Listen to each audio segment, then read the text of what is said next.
to us every Wednesday through www.radioamigainternational.com. Radio Amiga, musical culture, 11 years on air.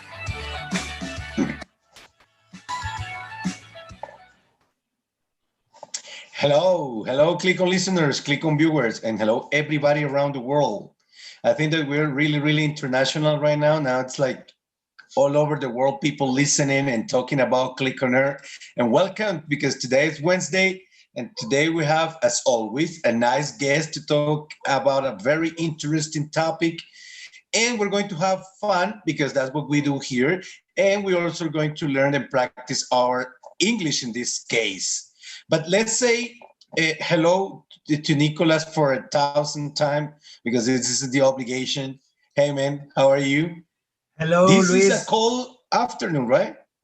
Yeah, like every afternoon in Bogota in the last day. So we have had a lot of cold weather in these days, but I like. So hello, Luis. Hello, Clic on listeners and Clic on viewers. Welcome one more time to your favorite radio show, Clic on Air.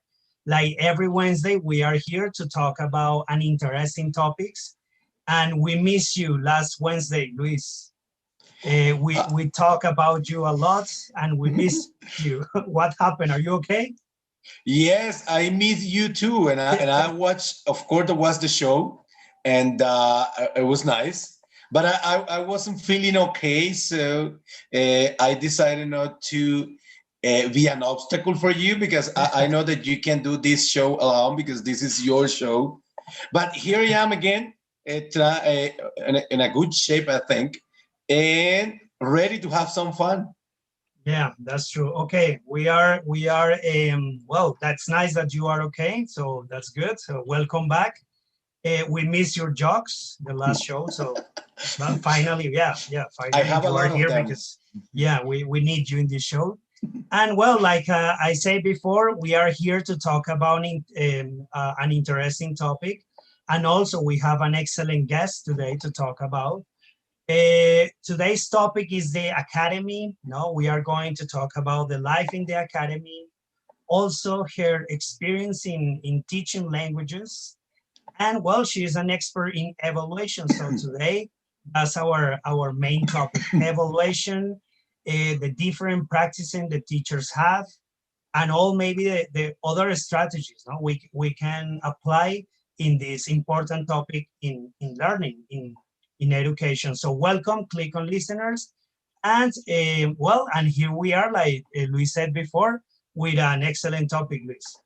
Yeah, that's right. But let's introduce our guest for the day. Let's say hello to Teacher Rosalba.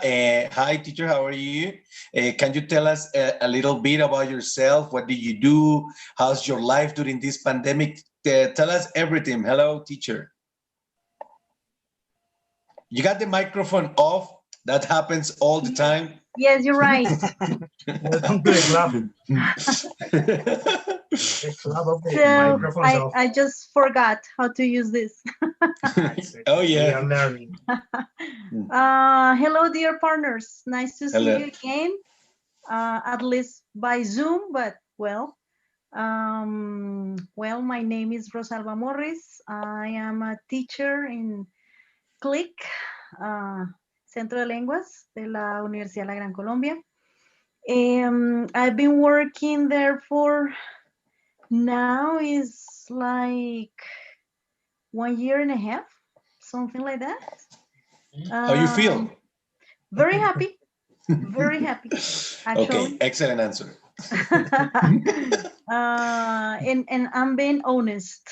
It's not Okay. that it's not just because maybe someone is listening to me. No, it's I'm happy. I feel very comfortable working there because as teachers we have like a lot of autonomy to Yeah. teach. So that's very important for me. I worked in different places, different universities, and I sometimes you find that like you are very limited.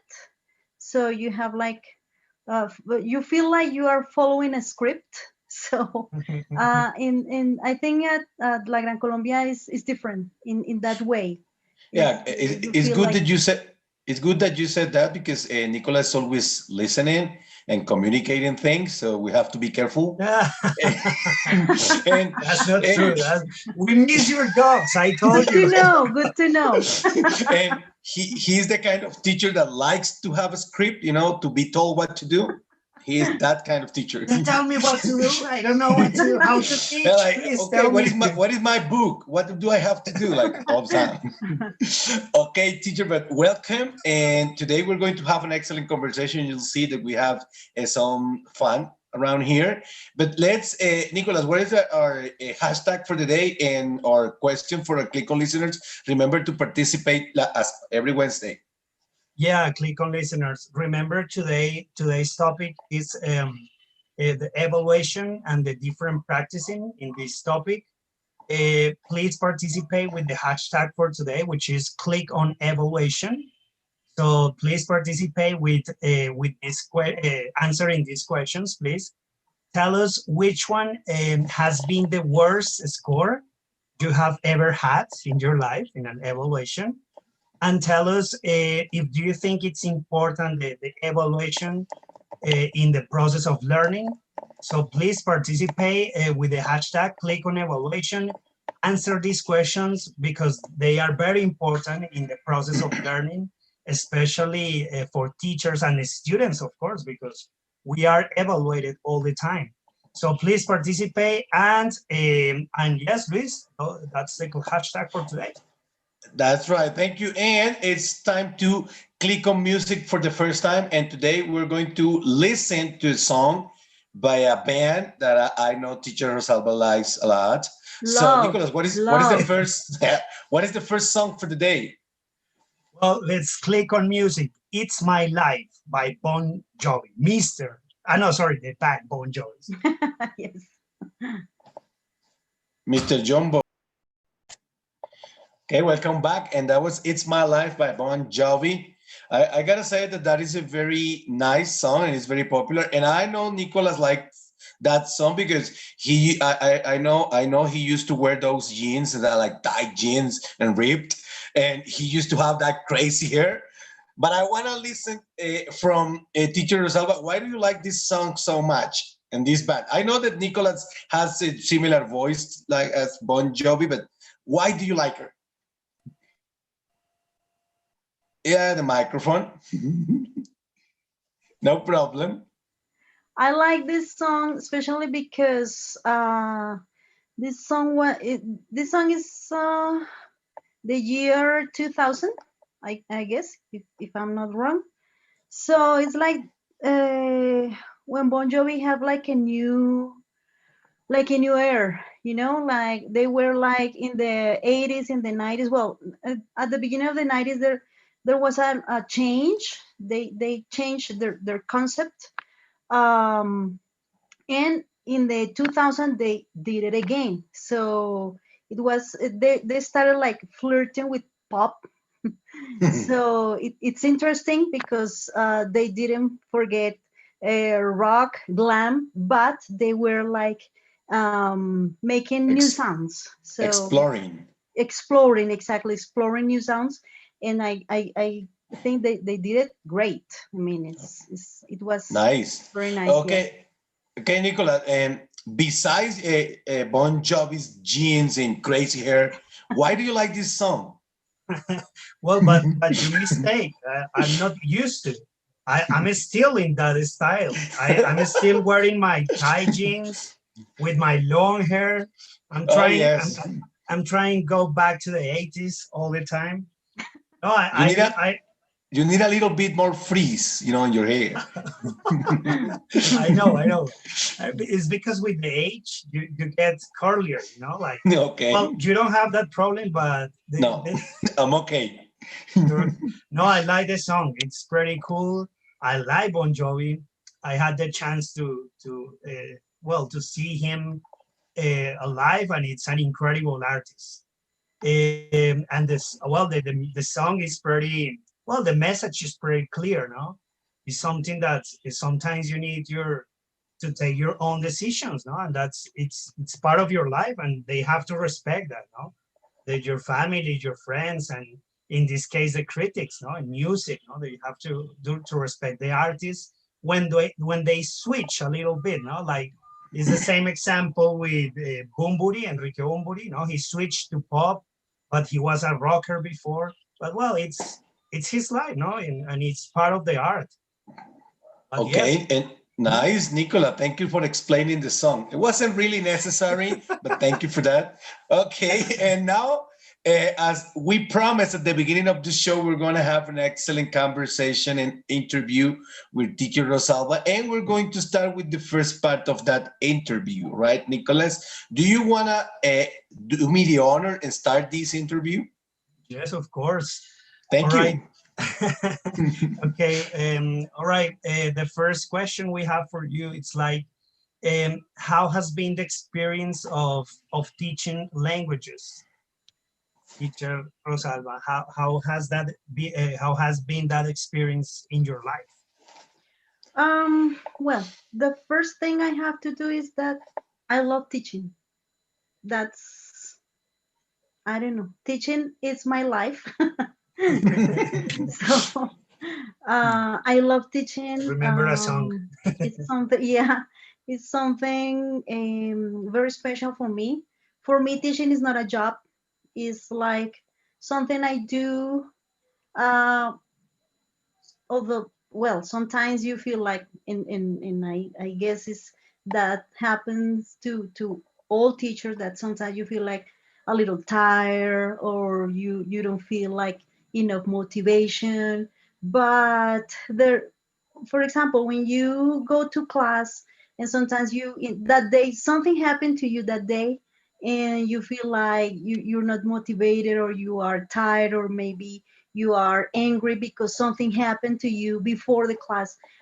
But once you start the class, those feelings go away, and you start feeling like better, like you feel different. So that happens to me, and I'm pretty sure that happens to most teachers.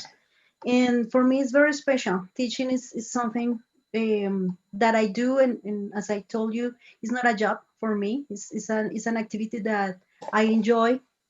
And the experience has been good. I think um, that I think that for Nicholas is quite the opposite. It's just a job, and he needs to get paid. Otherwise, he just do a I am the poorly. I, He just does a poorly he job. works for the paycheck. Ah, I am the bad example teacher. Yeah. You are yeah. the exception. It's like No, the first thing he asked about is like, how much are you gonna pay me? You know, like, okay. well, it's important. No? Well, it's important also for teachers, no? Money is important, of But course. the salary now, it's not the best, no, for in general for Yeah. teachers in Colombia. But teacher Salva said something really nice, no, and is the role we have to play. Yeah. So and the role we play, it's like that maybe we are acting, no, in somehow when we play the role as a teachers, we are acting, right? So maybe something like that, no? That when she said that. Do, Well, do you hear me properly? Because I'm not sure. Yeah. no, it's okay. See, we were, yeah, she was talking just about like how teaching adds a passion for her, and I think also for us. I mean, this is something that you have to like teaching, because otherwise you can do it properly. We have said this before, but uh, taking that into account, we know that teaching can be difficult sometimes, and as Nicola said, it's not just about the money, because there isn't any. Not but just about the money. but what is the most complex aspect of teaching languages in Colombia? Because we know that teaching English or French or Italian or Portuguese is not like teaching math or chemistry. It has something different. What is the most complex things about teaching that? Well, now that you mentioned that, it's very important to remember that teaching other fields of knowledge, like math, like chemistry, like, I don't know, science, any kind of different field. Uh, Teaching languages is different because the emotional component they have. For example, when you go into a class and you to start the class, for example, you are teaching simple past, so it's a Monday, so you say, okay guys, so tell me about your weekend, what did you do? So students start talking about their weekend, talking about the things they did, the experiences they had, and sometimes some of them are really excited to talk about it, and you show some interest. Any other teacher um, can do that because they don't care. A math teacher don't care what their students do on the weekend, or how they feel today, or any other thing. They just don't care because I guess that's not their job. But through language, we can have that connection with students. So I think is important.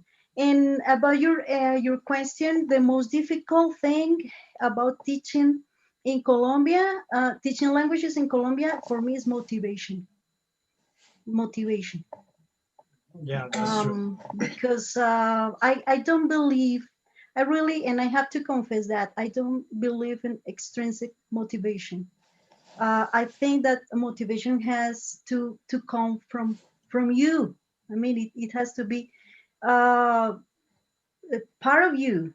Is not if you need another person to give you motivation, you you don't have anything. I mean, you don't have you don't have any interest on it. Okay. So Are you listening, Nicholas? Stop looking for motivation outside, man. I'm taking my notes. Yeah, of course, I'm taking my notes here. I have my own Uh, agenda here. I'm taking. okay, very good, you're learning.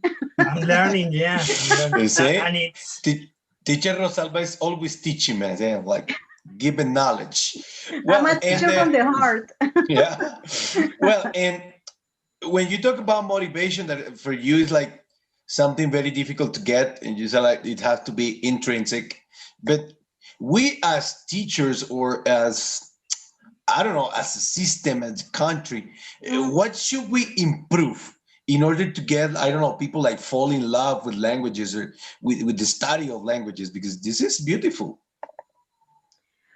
um well, I guess, if I mean, when people, because I've had the opportunity to teach English, not at university but in other places where, like English schools, for example. So when people go there, because they have a specific necessity, a specific motivation, you can see the difference. When you teach at university, you can see that students, or most of students, are usually there because they have to. Okay, so you can see the difference.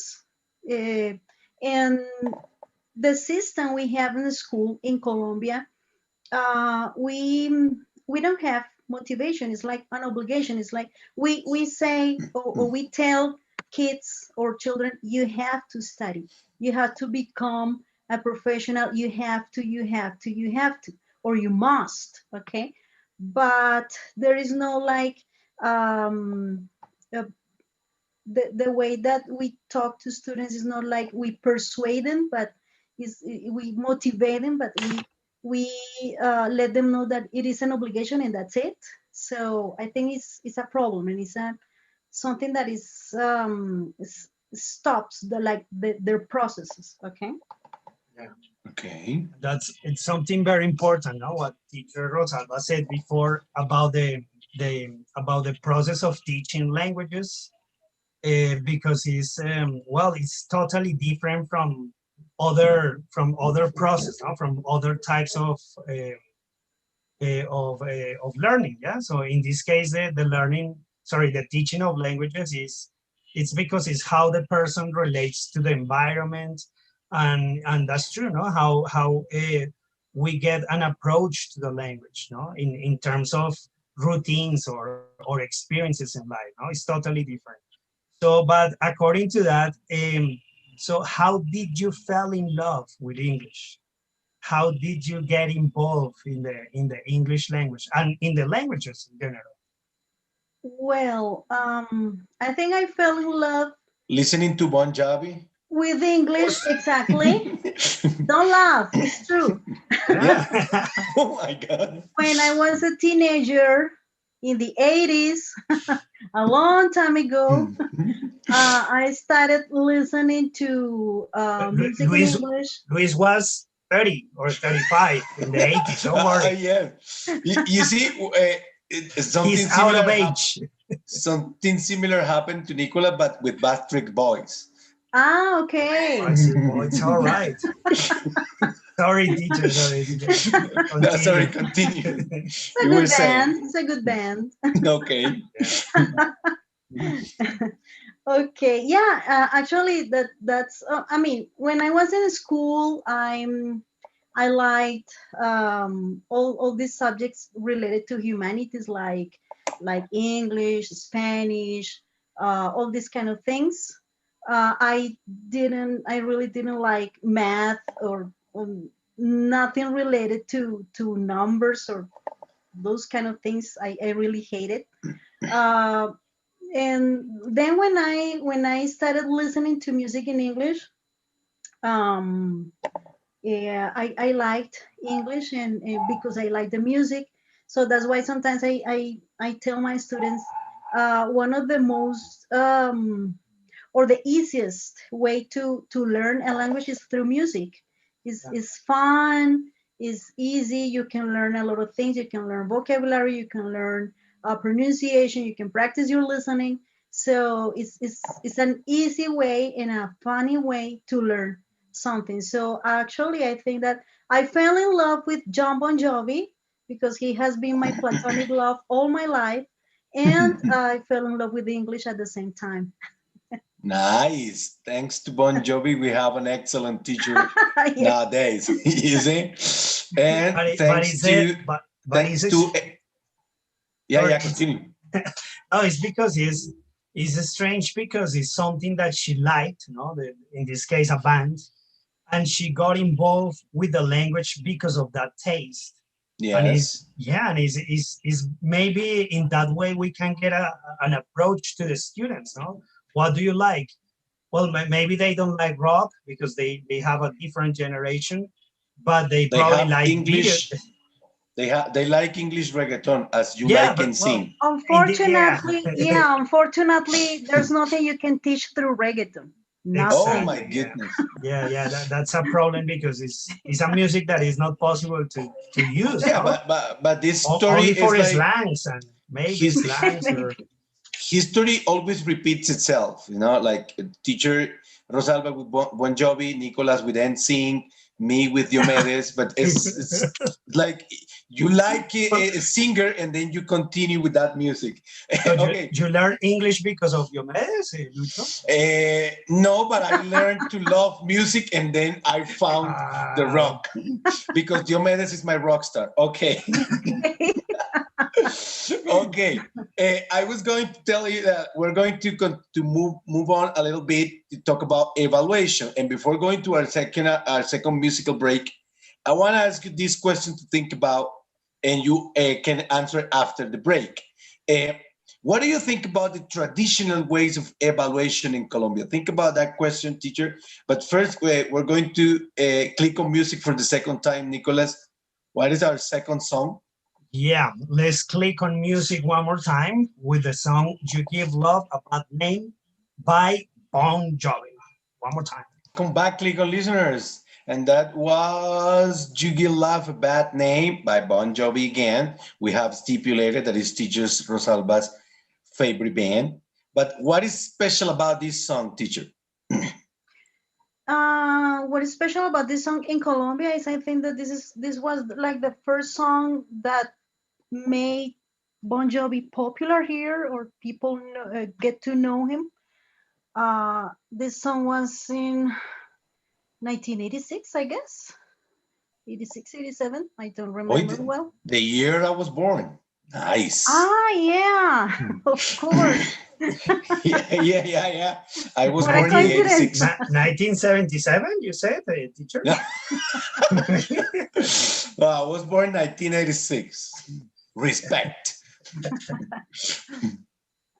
Well, Nicolas, and what can you tell us about this song? You like it, Yeah, it's or you pretend to like it? it's a powerful song, very popular back in the 90s, maybe the 90s or 80s. before. Okay, yeah, Middle 80s. but here in Colombia in the 90s or No, here in Colombia, the 80s. it was in the 1987, I guess, because it is from the album Slippery When Wet. So that album was in Colombia. We knew that album in Colombia, I think, in 1987. Okay, well, 1987. Yeah, Yeah. I was working. No, Nicolas, that was beautiful song, yes. powerful. Yeah, I really like it. What is the recommendation for those Click on listeners who want to understand this kind of song and understand what teacher Rosalba is saying? What can you recommend for them? If you want to understand the lyrics of your favorite bands, because that is something that happens when you are young, and probably you only repeat what you Eso son think. Reebok o son Nike. Yeah, what exactly? Also on Reebok. Yeah. So you only repeat what you think. No, it's there. Please go to Centro de Lenguas Internacionalización y Cultura, and you can learn English, you can learn French, you can learn Portuguese. Also, you can meet nice teachers like the teacher Rosalba and teacher Luis, and also you can meet nice people as well. You can meet friends, etc. Yeah. So please go to Clic. Is the best option for you. And remember, tomorrow you can join our conversation club at 4 p.m. Don't miss it. Remember now, we have excellent virtual classes. That's going really well. Who is in charge tomorrow? Who is in charge of the conversation? You? I am. Okay. Welcome. Before the musical break, I asked Teacher Rosalba a question that, what do you think about the traditional ways of evaluating in Colombia in general? In general. Can I be What honest? do you think? Yes, please. Of course. Total honesty. I think they suck. Oh my God. I have to be honest. Yeah, this is what I think. That's honesty, yeah. Yeah. Brutal honesty. Why? Why is that so?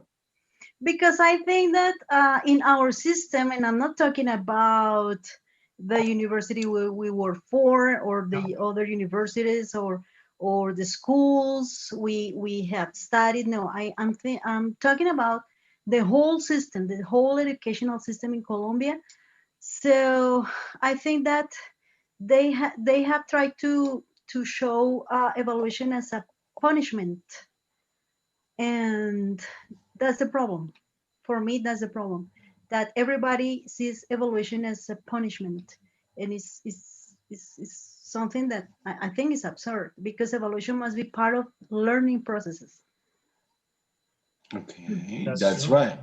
And also it's important to check that normally the evaluation is related to a number, yeah, and the number is something that frustrates students. Yes. It's a problem, because when you say, okay, you are a 4 or you are a 3 or you are 1, so that means that's probably, or in my case, a 5.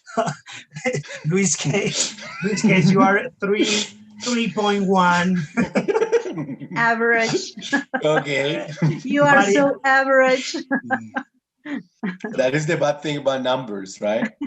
Yeah, because maybe in the curriculum you are doing something different, no? Maybe like we do at the Clic, we try to apply a different strategy in teaching, but we are going to evaluate in the same traditional way we have done. So that's a problem.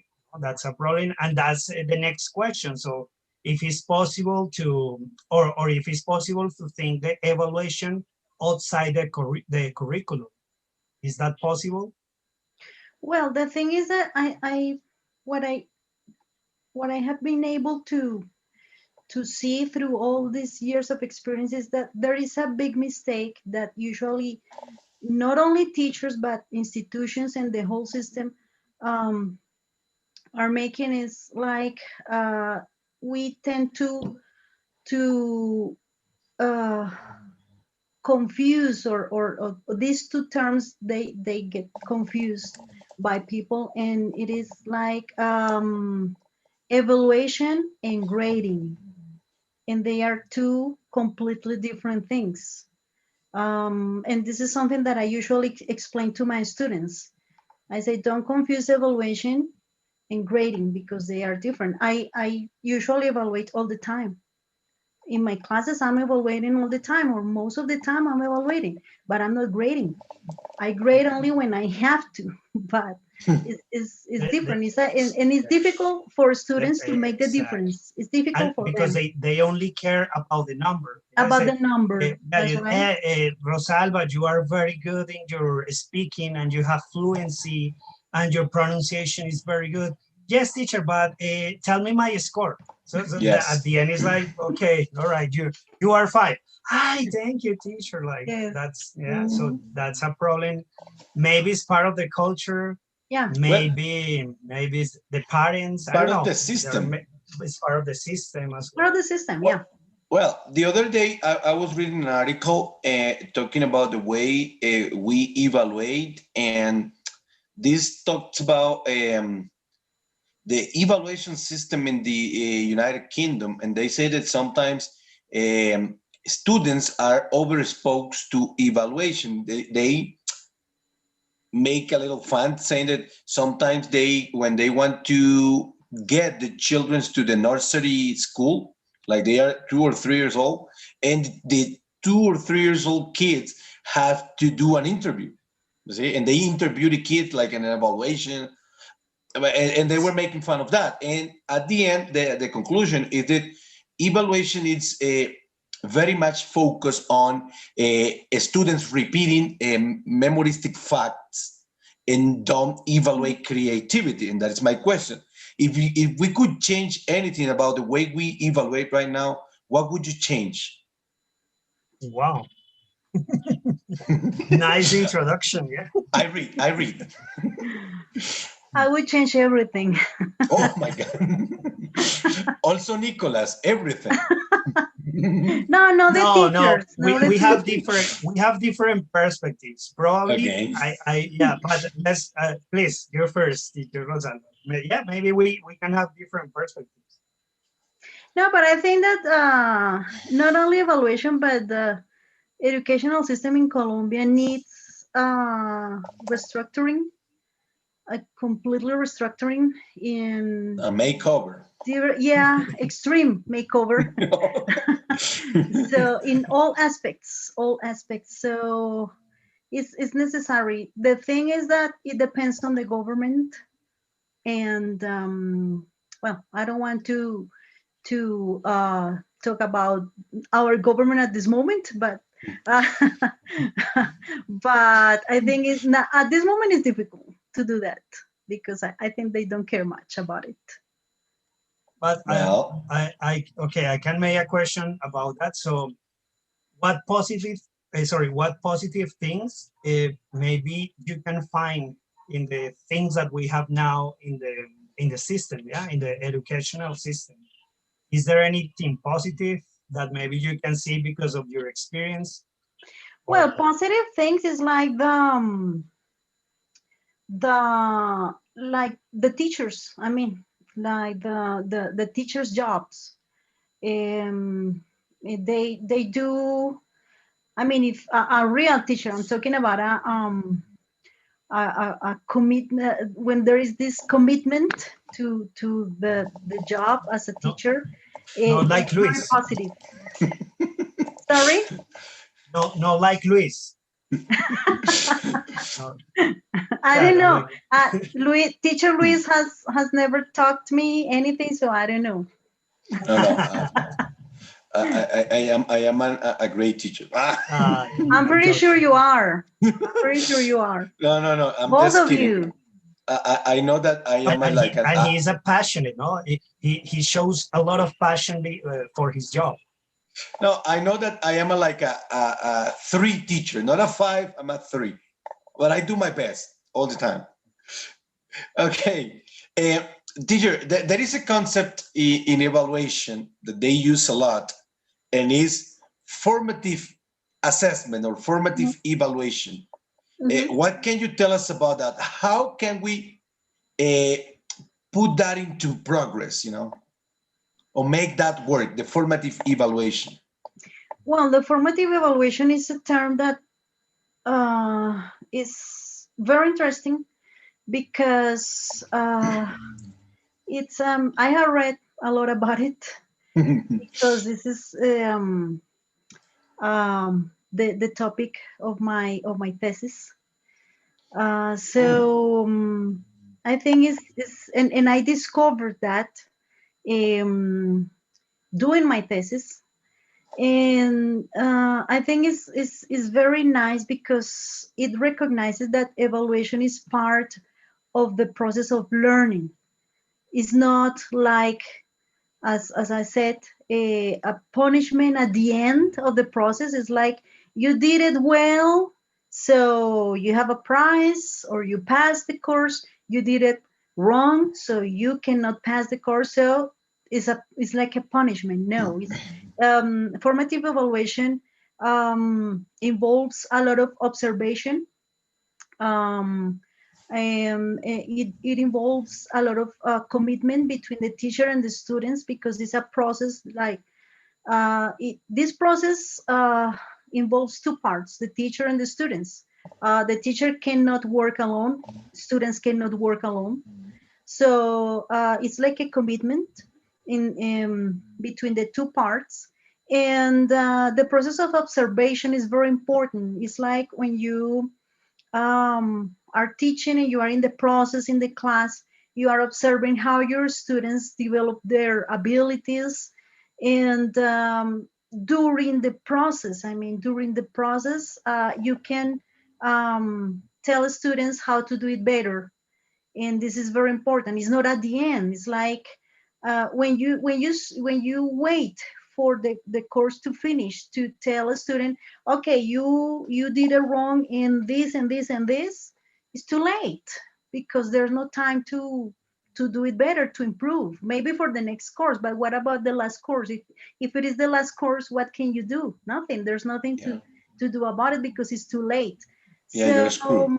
I think formative evaluation is great because you can improve during the process, and you can tell students, okay, wait, we have to stop here, look back, and see what you did, and let's see the mistakes you made, because we learn from mistakes, and this is something that everybody knows. We learn from mistakes. There's no other way to learn. It's and not this is something that our parents told us all the time. We learn from mistakes. So it's like not waiting until the last moment when it's too late. Exactly. I think that we have time, Nicolas, for one more question, and then we go and read some of the comment. Can you select the question, please? Yeah, for sure.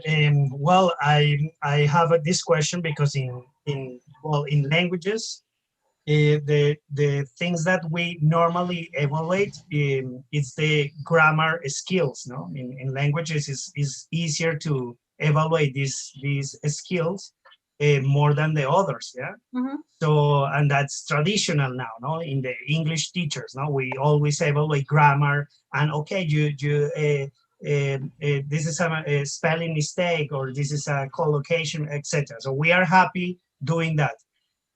How it is possible, or how can we change that perspective from evaluate grammar to evaluate oral production, which is the focus of learning a language, is to speak, to produce some ideas through conversation. Yeah. Excellent question. And basically because in thank you, Luis. And also because when they are evaluated by the test, Saber Pro, these tests, they don't evaluate all the skills, only the grammar and the reading. So what can we do? Because it's difficult for teachers to explain that is the most important in communication. So yeah, maybe you understood the question. Yeah. That was a bit introduction. Yeah, Yeah. bigger than Luis.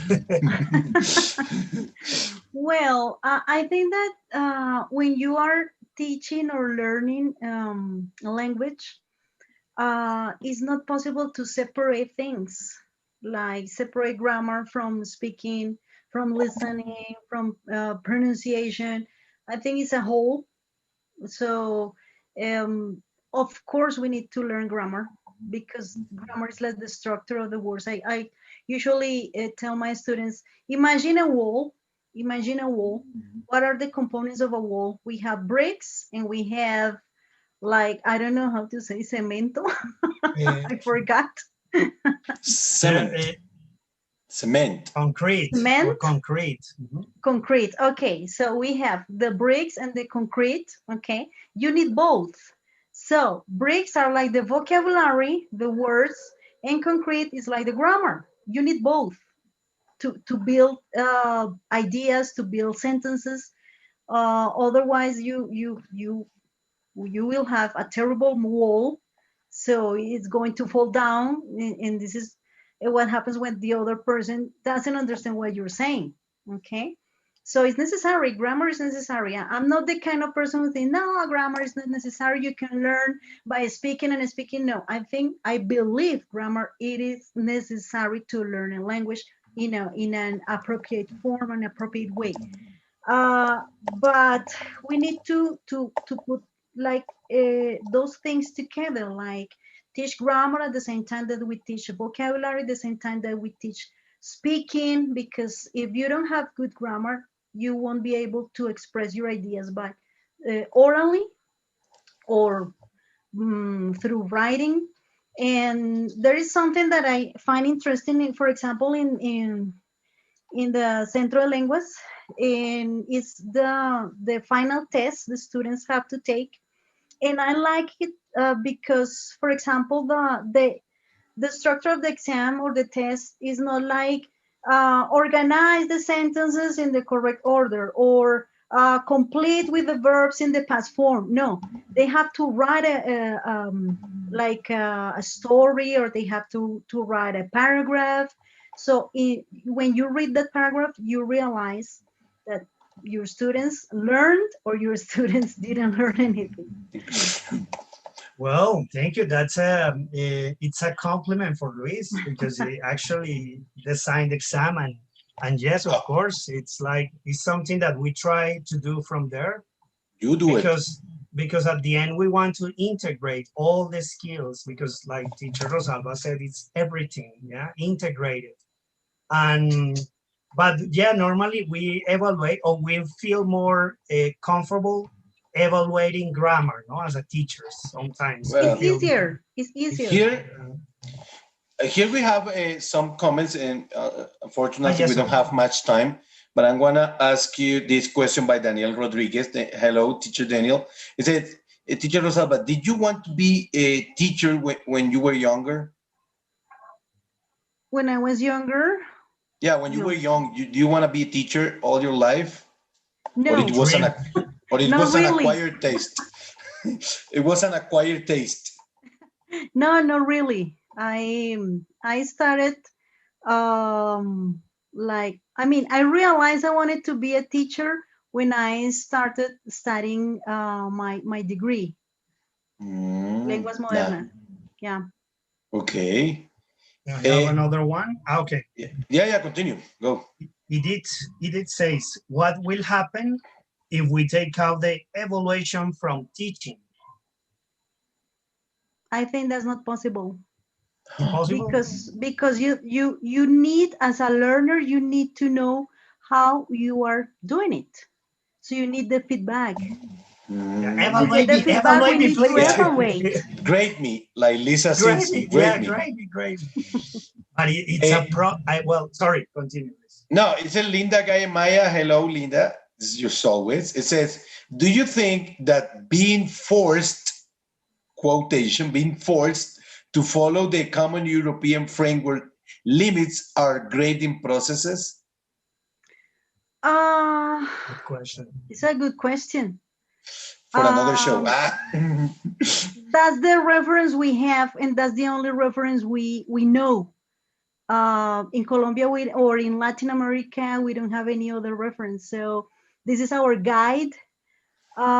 Maybe the way we learn languages is different from the way, and actually I think it is. It's different from the way European people learn languages, for example. So the it could be context. that if we had our own system, maybe it would be different. It's possible. Yeah. Okay, well. And I will say yes, of course, because these guys, they tell you everything, how to evaluate, what you have to get in each competence, in each level, sorry. So in A1, you have to get this, A2, this. And of course, well, that affects the teachers. I think because it's the way they see the world. It's not just languages. I think that it's the way Europeans see the world. It's their vision. And the other thing, and I'm sorry to be that honest, but that's the way I am. The other thing is that everybody knows, or most people know, that international exams are business. Oh yeah, that's true. And that is why Europeans create books to teach languages. I mean, like very structured book, follow the common European framework, but that's it. Well, as I told you at the beginning. But I have to say something, like Teacher Rosalba said before. Fortunately, we are here now at Centro de Lenguas here at La Universidad, and we have some freedom. Yeah, we have some freedom in that case, and that's positive. No, when you are in an institute or in an English school, well, that is impossible. You have to follow the script, like straight. Yeah. No, and like a method. You have to follow a method. And it's not just because we work here and we have this show and this amazing job, but I gotta say that it's real, that we have some excellent teachers at Clic at Centro de Lengua, so come and join us. And as I told you at the beginning, this was going to be an excellent show and a nice interview. And time's up, and sorry, time is very short, but thank you, Teacher Rosalba, for being with us today, and I hope you can come again sometime.